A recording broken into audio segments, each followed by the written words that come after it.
खाजा खाइसकेपछि हाम्रो दाइसँग राम्रो कुरा भयो। हाम्रो दाइसँगको सिक्लेसको अनि त्यसपछि माथि गाउँहरूको बुकिङहरूको बारेमा कुरा गर्नु छ भने चाहिँ मेरो चाहिँ युट्युब लिङ्कमा गएर मजाले तपाईँहरूले भिडियो हेरेर दाइसँग सल्लाह सुझाव पनि लिन सक्नुहुन्छ। मैले फोन नम्बर पनि दाइको त्यसमै छोडेको छु, त्यहाँबाट इन्फर्मेसनहरू लिन सक्नुहुन्छ। हस् त दाइ, धन्यवाद समयको लागि। हेलो साथीहरू, ट्रेकिङको लागि रेडी भएर निस्किसक्यौँ हामी। भर्खरै यहाँ सीता खाजा घरमा खाजा खायौँ।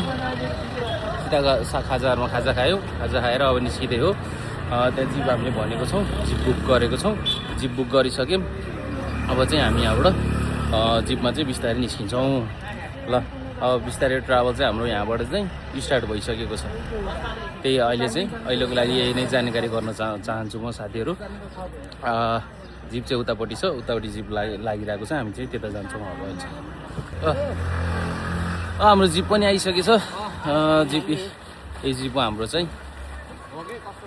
अब हामी सिधै यहाँबाट चाहिँ देख्न सक्नुहुन्छ हाम्रो जिप।